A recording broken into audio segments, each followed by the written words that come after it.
Hey there, Wax Packers! Adam here with another edition of Wax Pack Flashback. And this time around, we're celebrating an anniversary of sorts. You see, 30 years ago, yes, back in 1992, there was a group of 7 artists at Marvel Comics, many of whom had set sales records, selling multi-millions of copies. It was a crazy, crazy time in the world of speculation, and people thinking if they bought this #1 issue, it would be worth thousands of dollars in the years to follow. And so with this hype and excitement, these creators quit Marvel Comics and started their own company called Image. And Image Comics was the new kid on the block. They were super exciting, quality varied perhaps, but definitely the hype was there. And the leader of the charge, the first comic to bear the Image logo, was Youngblood. Yes, Youngblood #1 from Rob Liefeld. Okay, and if you've listened to my Wizards podcast, you know that we have a bit of a history with Rob Liefeld. He was the butt of jokes in the Wizard magazine, and by association, we got lumped in and got blocked on Twitter, and he knows my name. So there are concerns there, but it's all in good fun. We're just having a good time as we re-examine the 90s comic book boom. But Youngblood being such a big deal, of course it got its own trading card series because comic book trading cards were the big business at the time. But actually, Youngblood #1 featured trading cards. That's right. So bound in with the issues, there were actually trading cards, 2 per issue that you could get, okay? So it's kind of cool. These aren't the exact ones we're going to talk about today, but they were kind of starting the trend. And so there was a group called Comic Images that had produced another similar set to what we're going to see today for Spider-Man art. Specifically, they were using a lot of Todd McFarlane art when he was a big deal on Spider-Man in the late 80s, early 90s. And so they produced Youngblood trading cards. Yes, Youngblood got its own trading card set.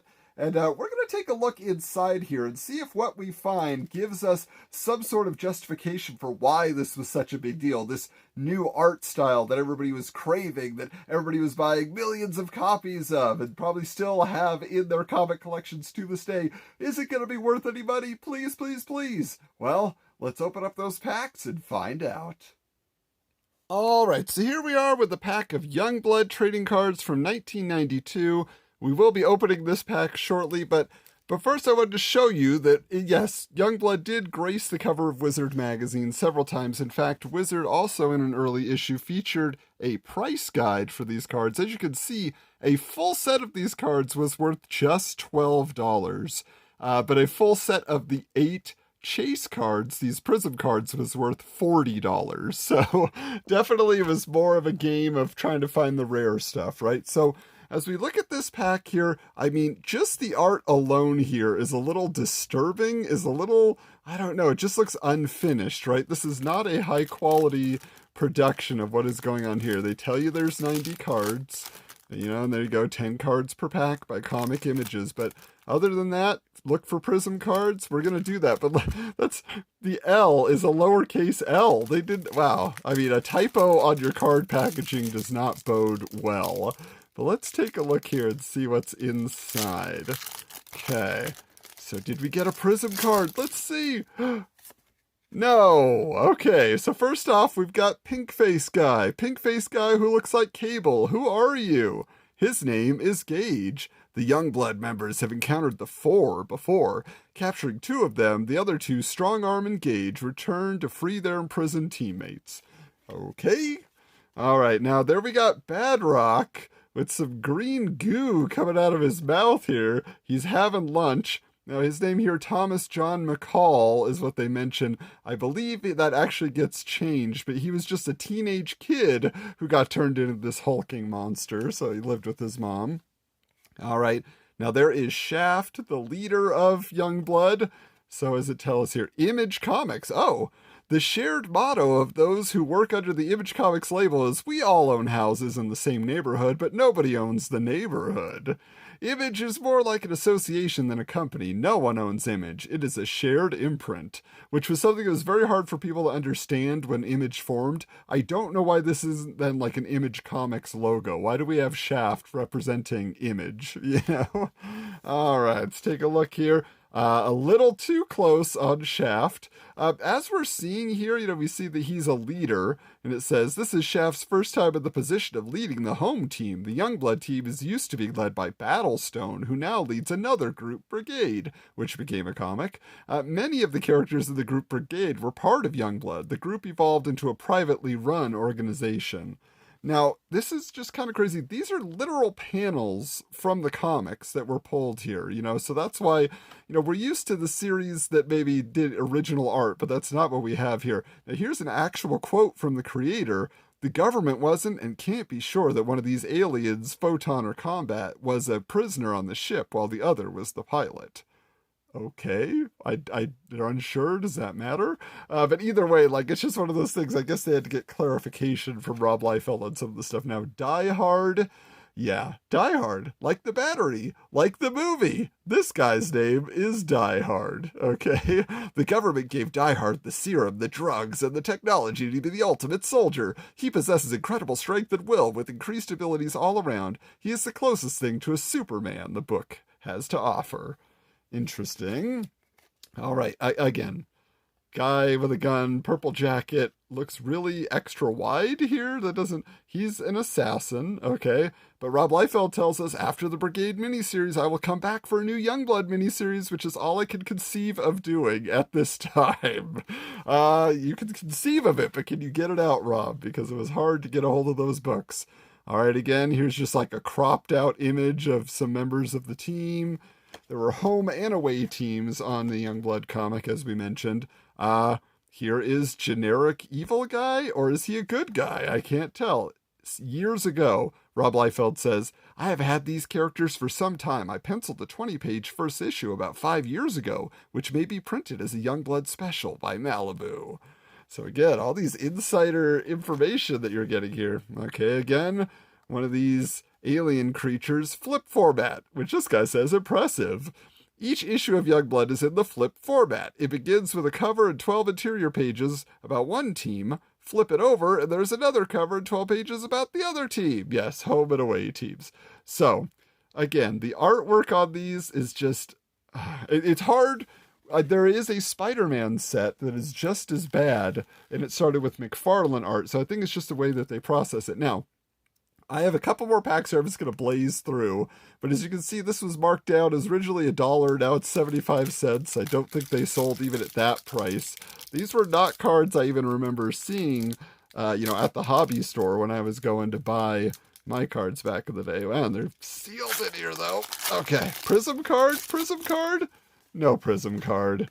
All right, so there we got, if you don't know Spawn comics, this is actually the man who killed Spawn, even though he was Chapel created by Rob Liefeld. There was a crossover. They were trying to do a shared universe with Image, and he was the one who killed Spawn in his human form. There's Die Hard again. Is he there? You could just barely see him. Something's top secret about that. All right.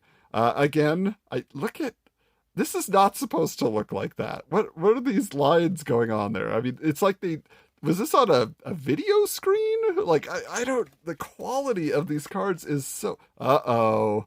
It's Prophet. All right, says the Image. When drawing a new character, Rob pencils the face first and lightly pencils in the body.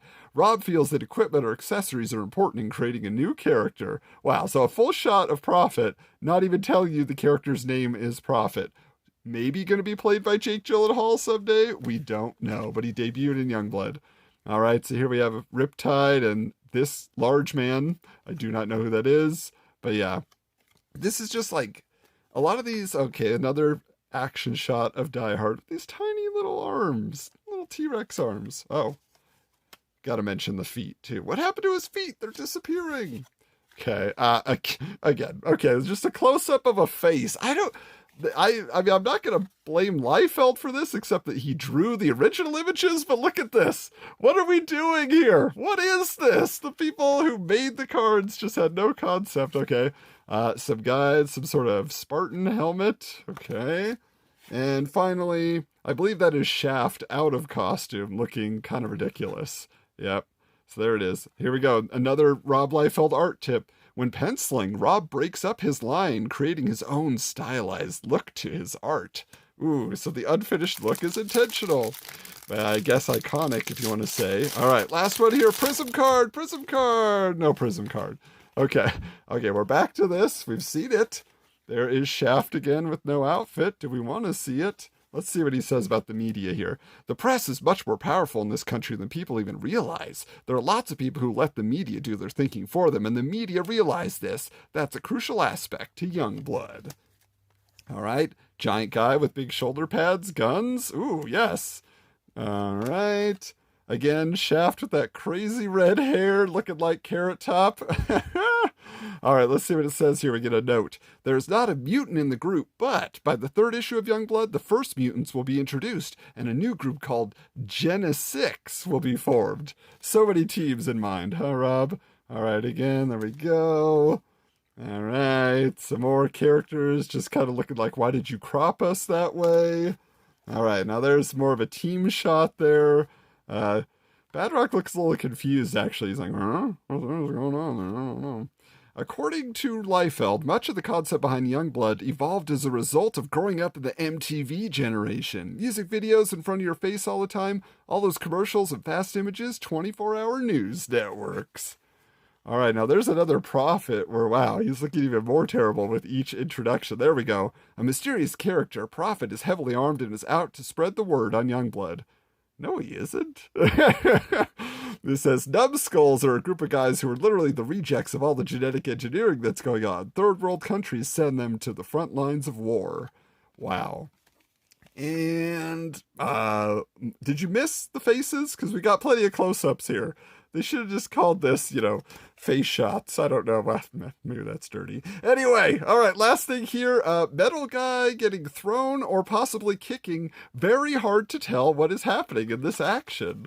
And there you go, the kill. Combat not only beats Hussein's armored soldiers, he wants to kill them. Did I mention there was a Saddam Hussein character in the first adventure that they went to go stop? So there you go, guys. Youngblood cards from 1992. You've seen them. I've opened them. Now let's close this thing out. Okay, so quite a journey there, right? Opened up multiple packs, no Prism card, no real exciting, exceptional art. The one thing I was hoping to find a reference to was this. Yeah, Youngblood the movie, with Rob Lowe and Patrick Swayze. Oh, wait, wrong Youngblood. Anyway, okay, so let's talk about my favorite cards in the set, okay? Because this is something where, as I was going through that, I just said, okay, I've seen a lot of the art. Rob Liefeld gets a lot of flack for having tiny feet on his characters or, just out of proportion and all those types of things. But the thing that surprised me the most as I was opening this up is the face shots, okay? Yes. So many close-ups. I cannot believe, if you can't tell, those are actually 3 different cards. Yeah, they're not the same card. They're just kind of the same pose. 3 different characters. And so it blew my mind that would just be repeated over and over again. That face. Yeah, it was very big. It was either this or, those were the big comic book faces at the time. But the other thing I wanted to bring up about these cards after the fact that I noticed is, if you see here, it's kind of bent. I don't know if you can see that, but these are pretty flimsy cards. There wasn't a lot of quality involved here, at least compared to what we were getting at Marvel Comics. Like I said, everything that we were seeing in those packs was ripped right from the comic book panels themselves and then cropped very strangely, whereas the Marvel Universe cards, they were original art, so that was really cool at that time, like to get original new art of the characters, because you'd probably already read the comics, or if you were going to go read the comics, you would have been like, I already saw that. So the fact that it was so cheaply produced and Rob Liefeld couldn't be bothered to create brand new art for the set was kind of disappointing. But I did think those tidbits on the back and the little quotes from him and stuff was telling, if nothing else, give you a little insight into his process. But there you go. There are the Youngblood trading cards for this 30th anniversary of the release of Youngblood and the launch of Image Comics. So if you are a fan, if you were collecting them, tell us in the comments below. If you collected any of the many other Image trading card sets that came out after the fact, we'd love to hear about that. And of course, you can find me at Wizards Comics on Twitter or Wizards_comics on Instagram if you want to talk more 90s comics, specifically Image Comics. We got the source, a lot of the reporting that was happening in Wizard Magazine. Sometimes the accuracy of that is debated. But of course, you'll also want to be subscribed here on TRN TV, because there's so many more editions of Wax Pack Flashback featuring me, Mickey, and Jason. And we have a lot of packs to come this year, so stay tuned. A lot of different properties. We've been doing comic books lately, but I will tell you, we got cartoons and movies and everything else on the horizon. So stay tuned, and hey, we'll check you later.